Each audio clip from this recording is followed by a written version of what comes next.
What are the six retributions? Ananda, living beings create karma with their six consciousnesses. The evil retributions they call down upon themselves come from the six sense organs. What are the evil retributions that arise from the six sense organs? The first is the retribution of sin, which beckons one and leads one to evil ends. The karma of sin intermingles, so that at the time of death one first sees a raging conflagration which fills the 10 directions. The deceased one's spiritual consciousness takes flight but then falls. Riding on a wisp of smoke, it enters the unintermittent hell. There, it is aware of two appearances. One is a perception of brightness, in which can be seen all sorts of evil things, and it gives rise to boundless fear. The other is a perception of darkness, in which there is total stillness and no sight, and it experiences boundless terror. When the fire that comes from seeing burns the sense of hearing, it becomes cauldrons of boiling water and molten copper. When it burns the breath, it becomes black smoke and purple fumes. When it burns the sense of taste, it becomes scorching hot pellets and molten iron gruel. When it burns the sense of touch, it becomes white-hot embers and glowing coals. When it burns the mind, it becomes stars of fire that shower everywhere and whip up and inflame the entire realm of space. The second is the retribution of hearing, which beckons one and leads one to evil ends.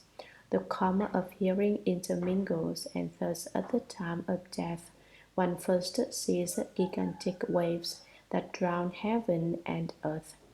The deceased one's spiritual consciousness falls into the water and rides the current into the intermittent hell. There it is aware of two sensations. One is open hearing, in which it hears all sorts of noise, and its essential spirit becomes confused. The other is closed hearing, in which there is total stillness and no hearing, and its soul sinks into oblivion. When the waves from hearing flow into the hearing, they become scolding and interrogation. When they flow into the seeing, they become thunder and roaring and evil poisonous vapors. When they flow into the breath, they become rain and fog that is permeated with poisonous organisms that entirely fill up the body. When they flow into the sense of taste, they become pus and blood and every kind of filth. When they flow into the sense of touch, they become animals and ghosts and excrement and urine.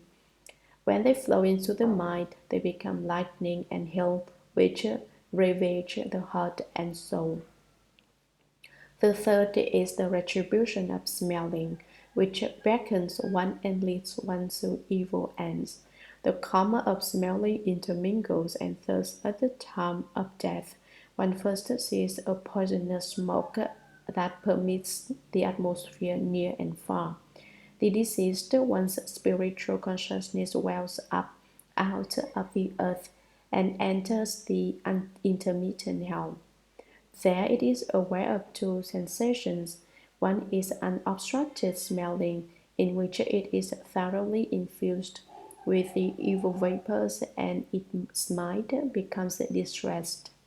The other is obstructed smelling, in which its breath is cut off and there is no passage, and it lies stifled and suffocating on the ground. When the vapor of smelling invests the breath, it becomes cross-examination and bearing witness. When it invests the seeing, it becomes fire and torches. When it invests the hearing, it becomes sinking and drowning oceans and bubbling cauldrons. When it invests the sense of taste, it becomes putrid or rancid foods. When it invests the sense of touch, it becomes ripping apart and beating to a pulp It also becomes a huge mountain of flesh which has 100,000 eyes and which is sucked and fed upon by numberless worms.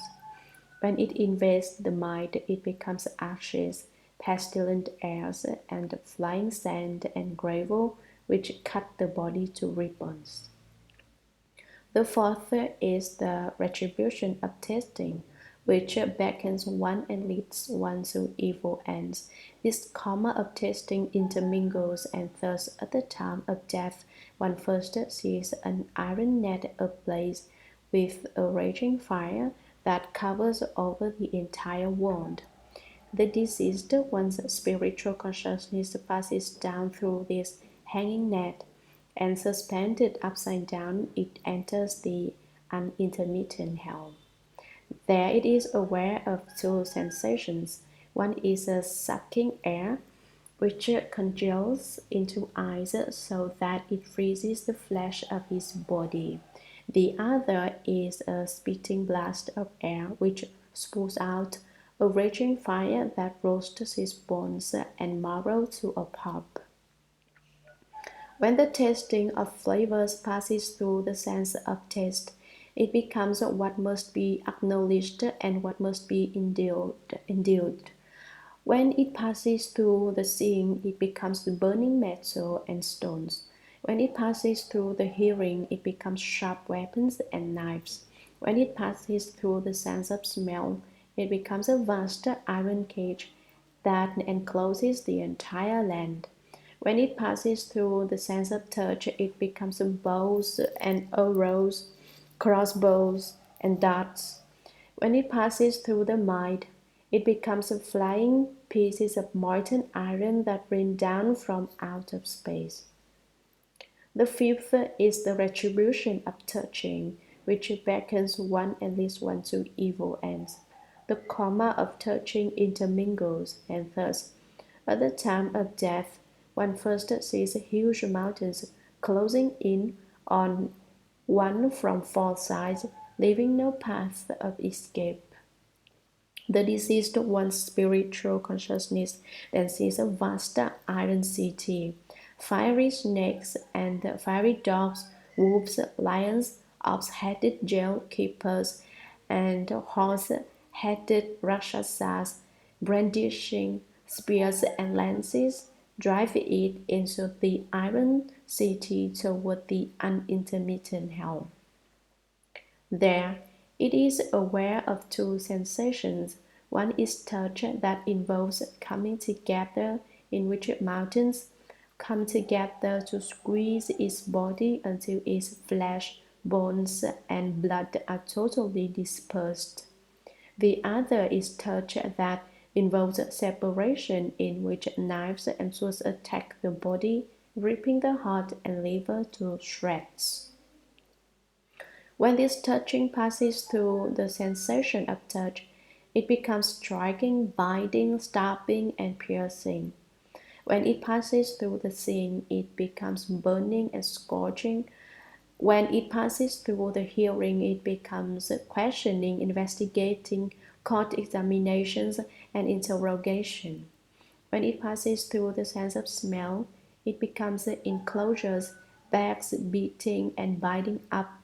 When it passes through the sense of taste, it becomes blowing, pinching, chopping, and severing. When it passes through the mind, it becomes falling, flying, frying, and broiling. The sixth is the retribution of thinking, which beckons one and leads one to evil ends. The karma of thinking intermingles, and thus, at the time of death, one first sees a foul wind which devastates the land. The deceased one's spiritual consciousness is blown up into space, and then, spiraling downward, it rides that wind straight into the unintermittent hell. There, it is aware of two sensations. One is extreme confusion, which causes it to be frantic and to race about ceaselessly. The other is not confusion, but rather an acute awareness which causes it to suffer from endless rusting and burning, the extreme pain of which is difficult to bear. When this deviant thought combines with thinking, it becomes locations and places. When it combines with seeing, it becomes inspection and testimonies. When it combines with hearing, it becomes huge crushing rocks, ice and frost, dirt and fog, and when it combines with smelling, it becomes a great fiery car, a fiery boat, and a fiery gel. When it combines with tasting, it becomes loud calling, wailing, and regretful crying. When it combines with touch, it becomes sensations of large and small, where 10,000 births and 10,000 deaths are endowed every day, and of lying with one's face to the ground. Ananda, these are called the 10 causes and 6 retributions of the hells, which are all created by the confusion and falseness of living beings. If living beings create this evil karma simultaneously, they enter the Avashi hell and endure limitless suffering, passing through limitless compass.